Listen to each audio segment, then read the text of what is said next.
Assalamualaikum warahmatullahi wabarakatuh. Pagi. Syukur pada Allah Subhanahu Wa Taala sebab Allah bagi saya masa dan kesihatan yang baik untuk berkongsi ilmu pada anda. Kita punya tajuk ini, bolehkah hibah kepada anak bawah umur? Jawapan dia, saya terus bagi jawapan lah kan. Supaya nak ringkaskan kita punya perbincangan ni, jawapan dia boleh. Boleh hibah kepada anak bawah umur.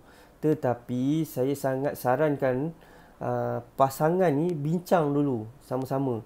Sama ada terus nak hibah kepada anak ataupun kepada pasangan. Sebab bila part suami punya perancangan mungkin beza sikit. Part isteri mungkin beza sikit.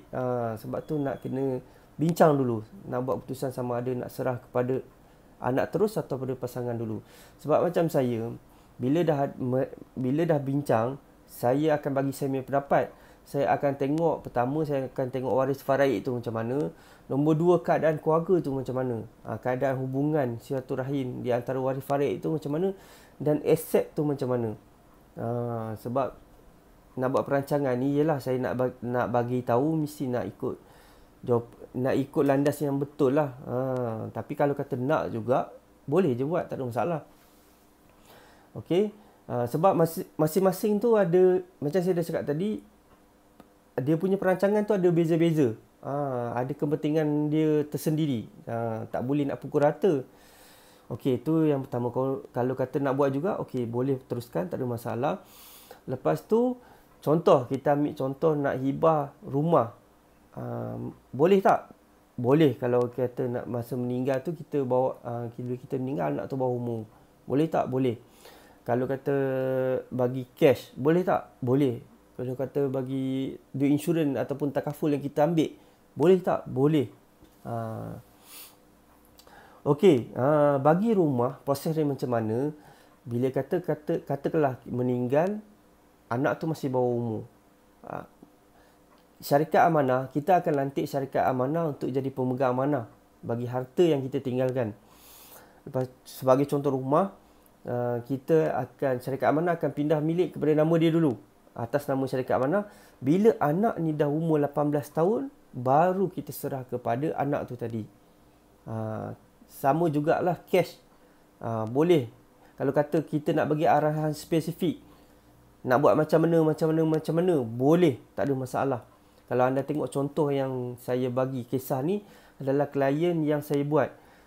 Dia ada aset, dia memang nak bagi kepada anak perempuan dia. Jadi rumah boleh buat, cash pun boleh buat. Dan kalau kata kita ada insurans ataupun takaful, nak bagi arahan spesifik, nak diuruskan macam mana pun boleh.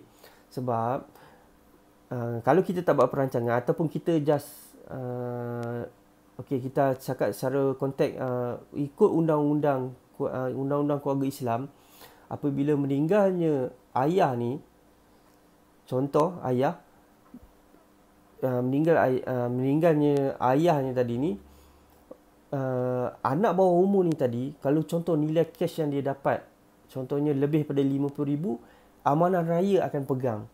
Jadi dekat sini akan menyulitkan isteri, sebab isteri tak boleh nak manage duit tu.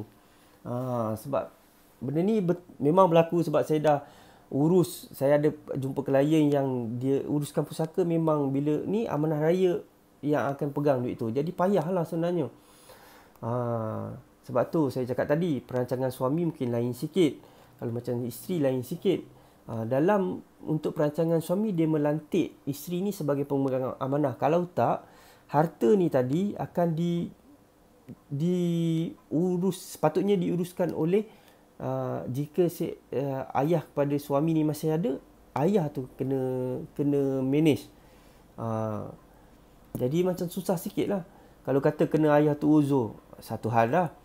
Lepas tu kalau kata dah meninggal, memang direct ke amanah raya. Lepas tu pula, kalau kata tiba-tiba ada konflik, sebab tu saya cakap tadi, saya akan tengok hubungan keluarga tu juga macam mana. Ada berlaku konflik, kan dia jadi rumit lah tuan-tuan perempuan. Sebab tu kena rancang harta ni. Itu bagi cash. Kalau insurans, sama juga. Kalau kita letak, kita ambil hibah takaful, bagi pada anak bawah umur, kita plan nak bagi kat dia. Tiba-tiba Kita expect mungkin lepas 18 nak bagi kat dia, tapi kita meninggal masa dia sebelum 18. Sama juga akad amanah raya akan pegang. Kalau tengok pula lepas tu siapa yang turutan ikut enactment keluarga Islam tu pula. Sebab tu apabila kita merancang, macam klien yang saya bagi kisah ni, saya bantu dia, kita buat 3 dokumen. Pertama wasiat, hibah dan priti. Wasiat ni untuk menguruskan harta bagi harta yang tak boleh dihibahkan. Sebab tuan-tuan kena faham, tak semua harta boleh hibah. Sebagai contoh, KWSP.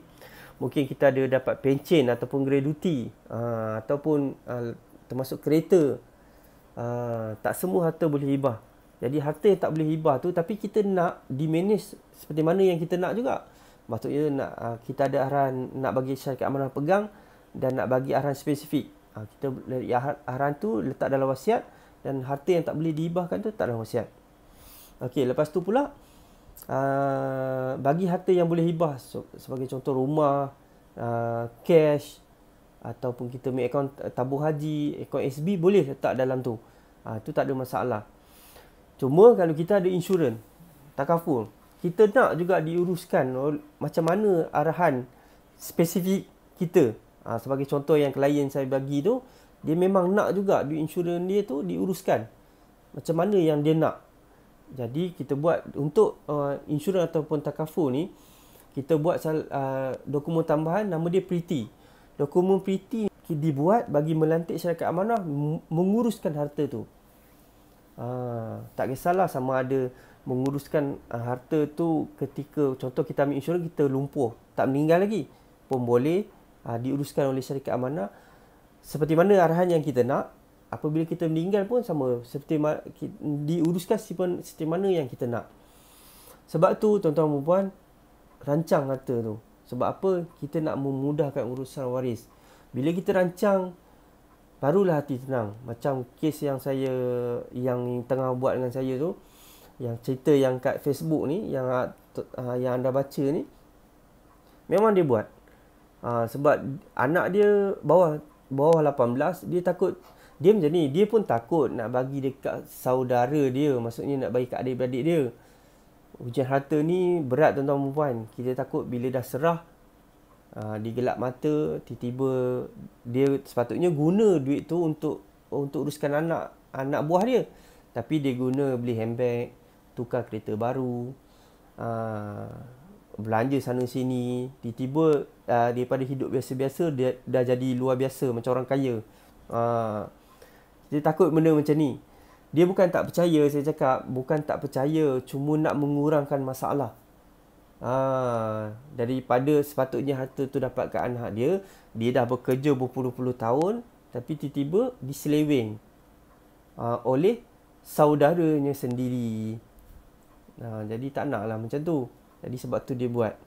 Lagi satu pun, kalau tuan-tuan dan perempuan baca cerita ni pun, dia pun tak nak bagi sedebuk cash, duit pampasan takaful tu direct kepada anak dia. Yelah, takut juga tiba-tiba, yelah baru nak up, tiba-tiba umur 18 dapat duit banyak. Mulalah nanti tak jadi manusia pula. Jadi bagusnya klien saya ni, dia fikir jadi apa yang terbaik untuk anak dia. Jadi dia nak membantu anak dia, dan dia pun nak membantu diri dia jugalah. Apabila meninggal, benda tu selesai. Dia pun tak ada nak pening-pening kepala, nak memikirkan. Dia pun tak nak harta dia tu terbeku macam mana yang berlaku sekarang ni. Dah berpuluh bilion dah. Makin lama makin naik, makin lama makin naik. Sebab apa? Tak ramai orang buat perancangan harta ni. Jadi itu saja saya punya perkongsian.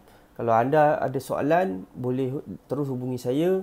Ataupun nak bincang ke, nak tanya, boleh tanya, tak ada masalah. Apakah fungsi saya nak share juga. Kepakaran saya adalah untuk membantu anda di luar sana menguruskan harta. Merancang dengan dokumen wasiat, hibah, amanah ni. Dan saya juga menguruskan harta pusaka, mana bagi harta yang tak sempat. Orang kata ialah meninggal tak sempat buat apa-apa, tak ada dokumen apa semua. Itu pun saya boleh bantu untuk buat. Sebab saya ada pengalaman menguruskan harta pusaka ni sehingga 51 waris. Satu tanah 51 waris tuan-tuan dan puan. Bayanglah. Berbaloi ke tak sampai nak jadi macam tu. Benda dah lama dah, berangkai-rangkai dah. Jadi jika anda yang tonton video ni ada kesedaran, ada terfikir, tak, walaupun kata belum serius nak buat pun tak apa, at least bincang, tanya. At least anda dapat sedikit gambaran dulu daripada tak tahu apa-apa. Dan bila dah ada sedikit kesedaran tu, terus buat. Sebab saya dah ada pengalaman, saya duk follow up. Bila sekali, lepas tu bila dah follow up lama sangat, saya pun tinggal. Selepas beberapa tahun, bila saya follow up balik, dah meninggal tuan-tuan dan puan. Mesej yang reply tu bukan dia, isteri dia.